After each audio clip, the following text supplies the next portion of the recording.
Thursday Night Fights on YouTube. We are back in the other save that I often do for Thursday Night Fights, and that is the Marvel Avengers Alliance Redux 5.9 save.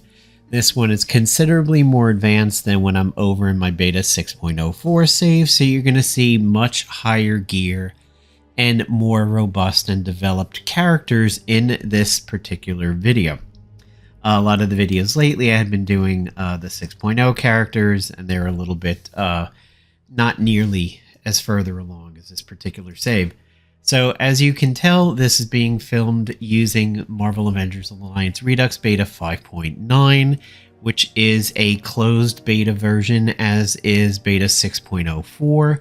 There is no ETA on Beta 6 as of yet. There will never be mobile versions of it, or potentially there could be an Android version somewhere down the road, many months and years from now. Probably only will be considered when the game goes into its final form, but during the betas, don't count on there ever being any mobile versions for anything, and there will never be an iOS version because of the complications of the closed infrastructure on Apple devices. So no ETA yet on Beta 6, no mobile versions, and there are going to be major differences between what you see on the screen and what you have available to download, which is 5.2.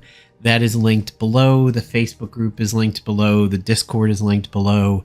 And if you want to see the new game mode that will be available in Beta 6 when you can get your hands on it, look at the previous video on my channel, and you will see me go through one of those new game mode missions. I won't reveal the name or the name of that style or that type of mission here. Just go watch the video and check it out. And that will be available in Beta 6 and as brand new content that has never been in a Marvel Avengers Alliance game, even when it was on Playdom. So now that we've got the disclaimer out of the way, let's go ahead and get into today's action. So we're going to do these as practice fights. You see Beast, you see Angel, and this is going to be a very generalized setup over here. So Angel is kitted out with all chaotics, and wow, did I really do that? I'm looking at this and I'm like, yeah, I'm really surprised I did that. But it does seem like I don't have any ISOs on Beast whatsoever. So let's just try to put some things together over here. Stamina and attack, okay, that's pretty good. I have no idea if this is PKB method. This is a little bit like Iron Man in Civil War when he's aiming that missile up at Bucky trying to get out of the hatch, and he's like, I'm eyeballing it. I personally hate defense and evasion. I like to go with either one or the other. So we're not going to use any of those. Mercurials are usually pretty good. Accuracy and okay, we'll lean into evasion.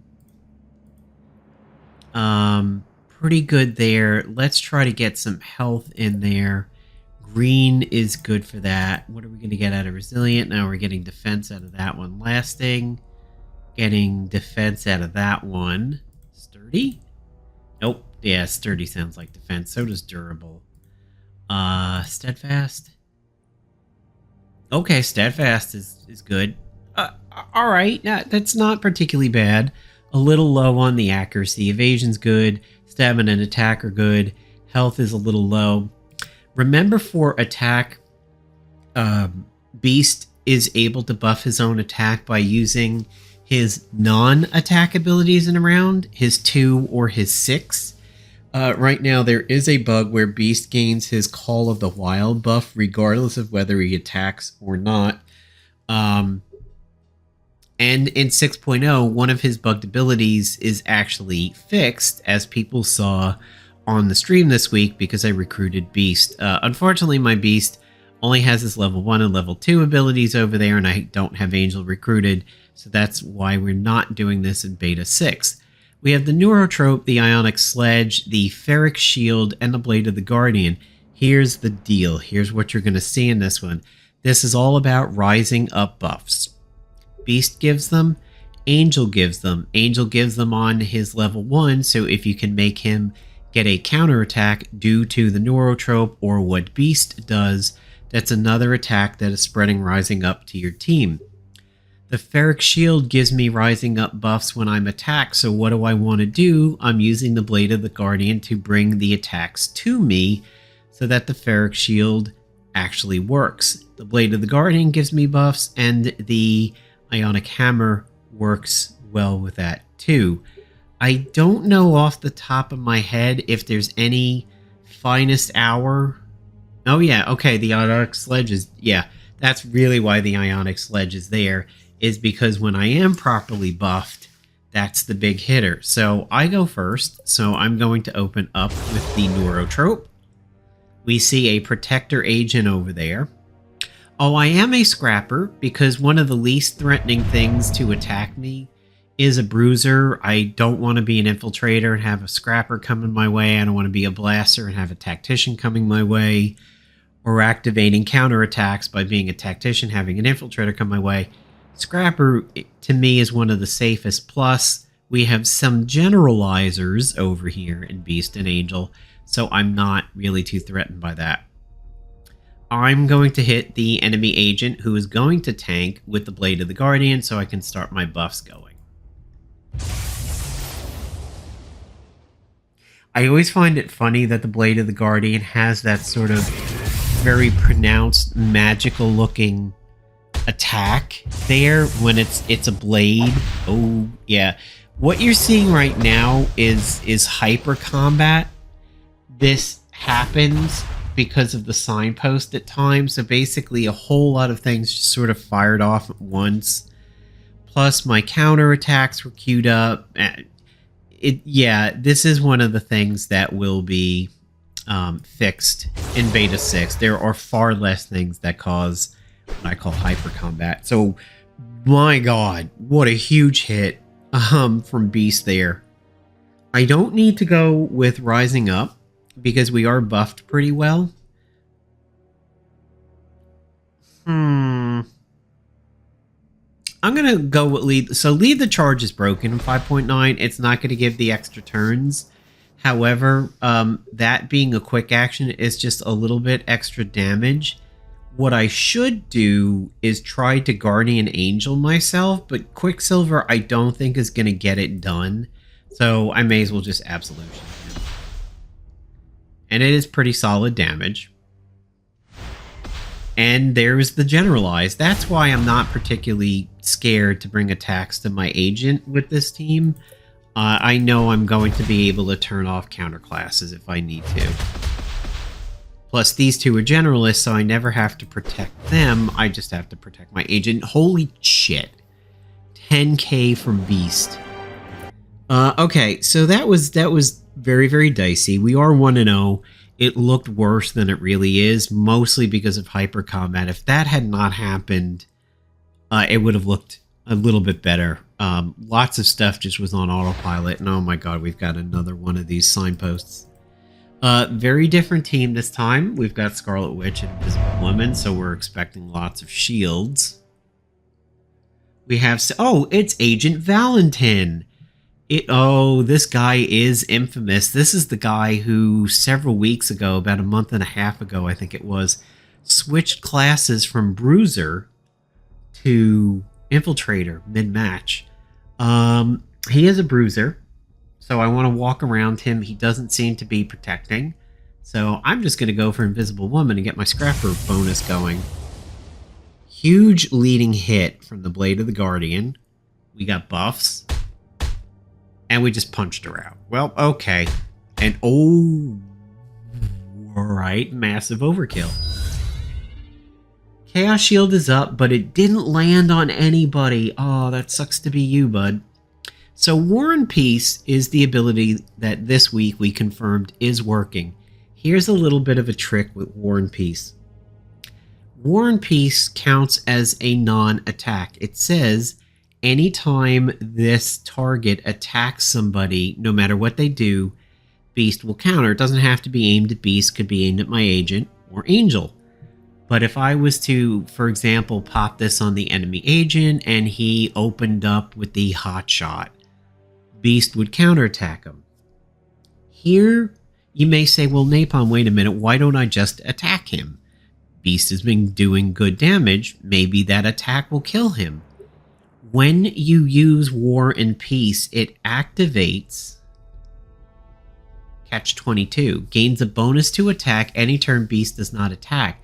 So you're essentially delaying Beast's attack, buffing him, and then letting him attack later in a buff state. So if he was an Angel slot right over here and he was going right in front of the agent, and I could, with reasonable assurity, 60%, 70% guess that the agent was going to do an offensive action, I could just use Grapes of Wrath or War and Peace.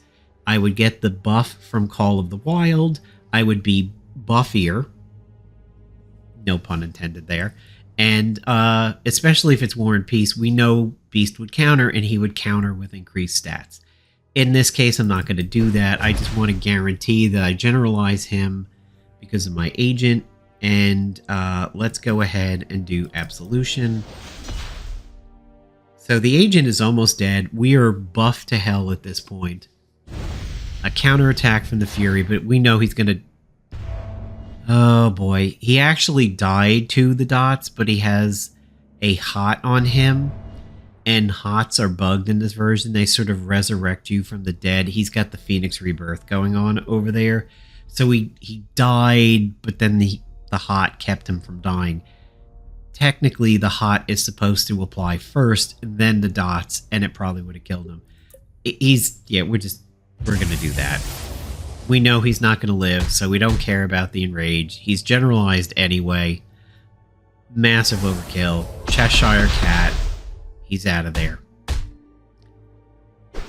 Lots of counter. Oh boy. The excessive amount of counters.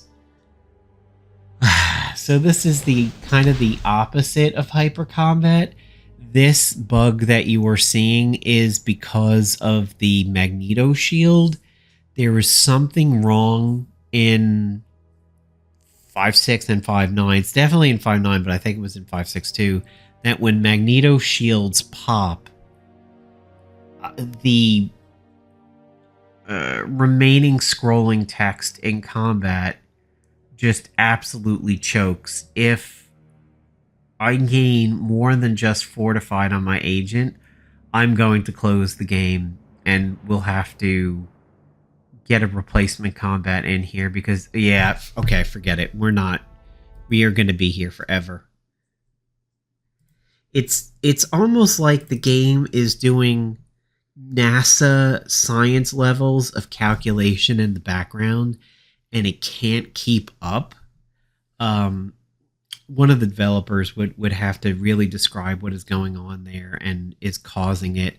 I don't think it is related to the FPS issue that happens with Unity, because this monitor is not a high FPS monitor, unlike some of my other ones. But yeah, usually the hyper combat is caused by high FPS monitors, not the slug combat. So, okay.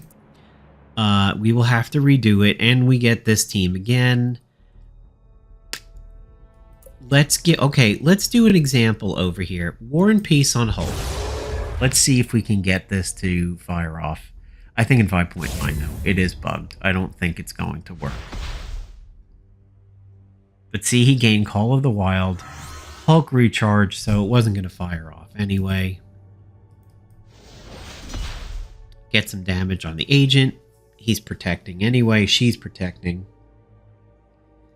Ooh, sudden support. But she sudden supported herself, which is not that impressive.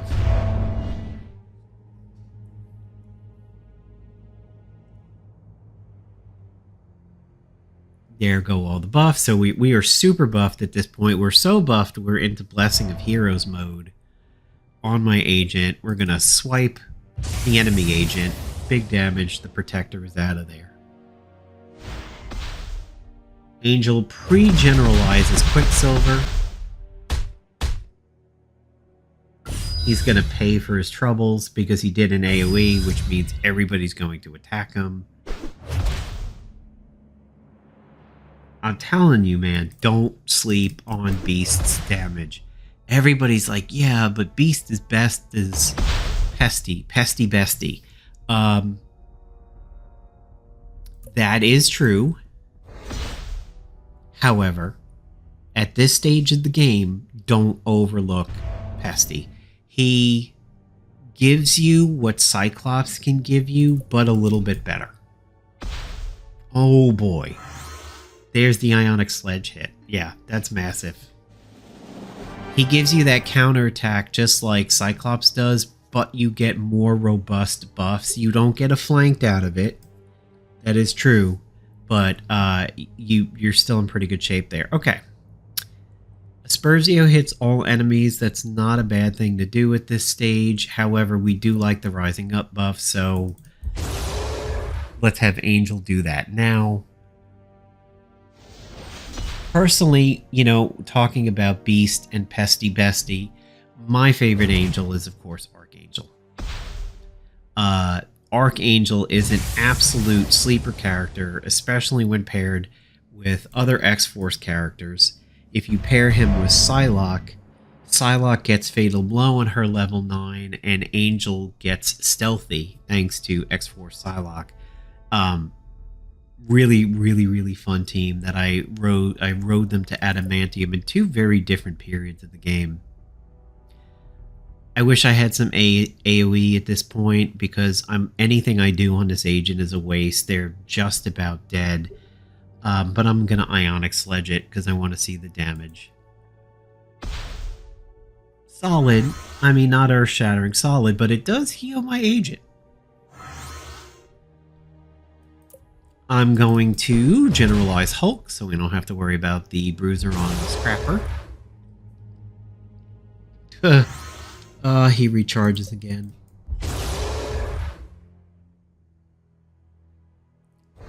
So now the fun thing about this team, there's a little bit of some hidden synergy there with Angel. Also the Staff of Asclepios.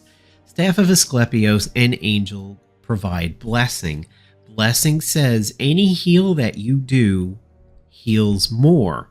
So when you get the healing, potentially if you get regeneration from the Neurotrope, or when you have all the buffs and you go into Blessing of Hero mode, you're healing that much better. Also, the radiating energy attacks from the Ionic Sledge will heal more. So my agent is super healthy. The whole team is super healthy because we're not really getting that damaged, and Blessing allows the heals to be more efficient. In the past, I have done videos on the Staff of Asclepios with the ID card, which was a covert task back in the day. I would think Doctor Strange and Angel, with Terrazing Boost being boosted, no pun intended, from the Blessing would be diabolical in PvP at this stage of the game, because there is not much to spare out there.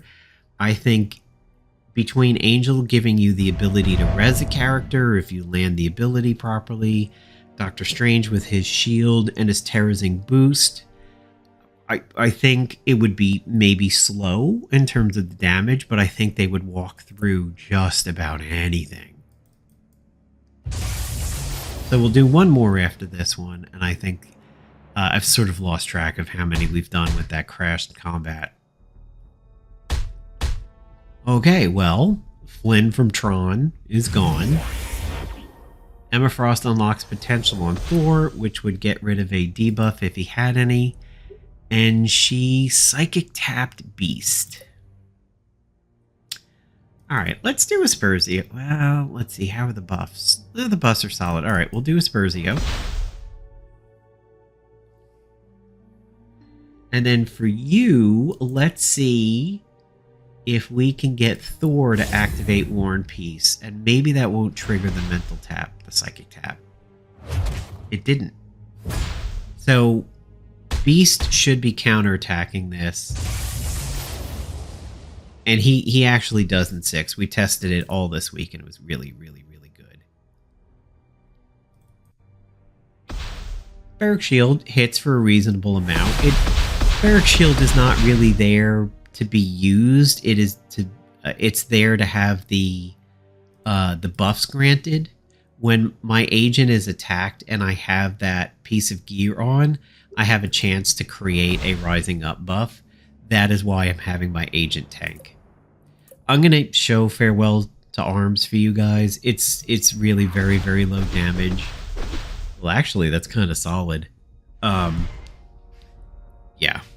Farewell to Arms is hitting a little bit lower than I think it should be. There may be some calculations that are off there.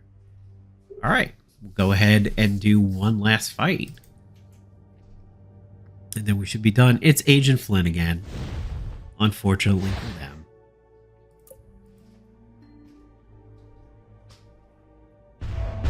Instead of the Blade of the Guardian this time, I think I'm going to lead right with the Ionic Sledge. I want to see the damage doing it this early in combat.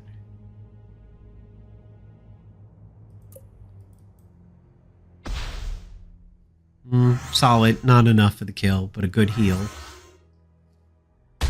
And then the follow-up brawl.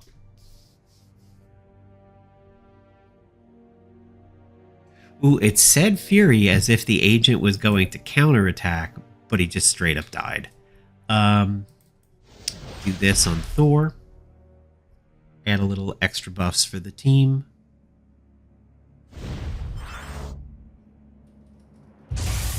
Strengthened over there could be deadly, but he just recharges. Honestly, I don't want to get hit by a strengthened kick from Emma Frost. The chance to stun and the damage it would do would be a little rough. She goes for the Psychic Tap. Pretty big sledge hit. No heal was listed because he's essentially capped out.